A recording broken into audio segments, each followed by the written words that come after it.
going by experience, Yamahas are always fun to ride, and so the Indian contingent of motorcycle scribes soon turned the safety arena into a mini racetrack. However, we must note that the following riding impressions are largely limited to a second-gear environment, although I did attempt to measure their comfort at low speeds in high gear. Having said that, we did have ample time and the limiting facility to get a good first impression, at least, and I started off with the coolest of the lot, the XSR900. The XSR skims the neo-retro design philosophy and is a decidedly funky-looking motorcycle.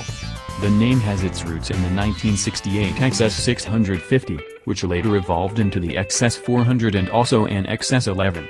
The XSR900, however, is more neo than retro, if you know what I mean. It shares its chassis and motor with the other 900s in Yamaha's lineup, namely the Mountain 9 and the Tracer 900. This stylish motorcycle seats you in a faintly aggressive riding position, one which is commanding but not committed in any way. The old school, in a Yamaha way, fuel tank certainly looks the part, and the single-unit seat is comfy and generous. It gets a conventional handlebar and a single-pod digital speedometer that packs in all the info in an easily legible format. Initially, I thought the XSR felt a bit top-heavy, and this feeling remained, but became less prominent, throughout the ride. It certainly feels less nimble than the Mountain 9 but is still a lot of fun to throw into corners. Like the other 900s, the XSR also gets 3 riding modes, with A being the most powerful, followed by B and Standard. Traction control can be disengaged if you please, although ABS cannot, which is alright for a motorcycle of this format. This is a quick motorcycle, if not a lightning quick one, and is clearly a motorcycle for someone with roots in an older generation of riding.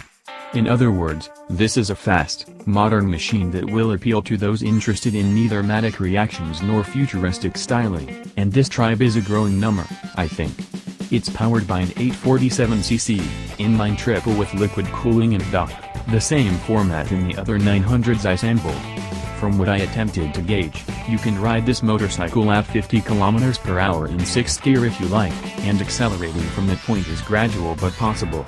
Like all the other Yamahas you will read about here, the XSR, too, is cakewalk easy to wheelie, although finding this out has certainly cast aspersions on my return to Yamaha's lovely riding facility on the outskirts of Bangkok. With its 1,440mm wheelbase, again, common to the other two 900s, a 25-degree rake angle and 4.1 inches of trail, the XSR is a lovably stable motorcycle, but one that makes you want to have fun on it. The upside-down fork and monoshock are shared with the Mountain 9 and Tracer, but, on the XSR, seemed most softly sprung. This may just be down to the preload setting. This is a motorcycle that will let you get your knee down, even, but its home turf is undoubtedly going to be the up in the hills, munching on long, sweeping corners as you maintain rapid progress. Its 830mm seat height shouldn't be a bother for those taller than 5 feet 10 inches, and neither should the 195 kg curb weight.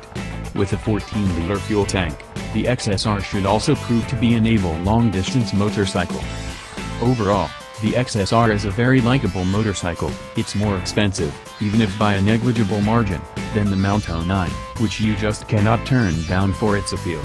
As of now, Yamaha won't comment on its Indian arrival, if at all it will come here, that is, but this is a fulfilling motorcycle in a format that will appeal to a wider audience than the narrower, sharper-focused, racetrack enthusiasts.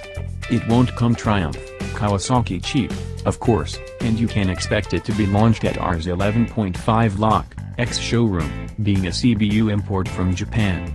Fingers crossed for this one.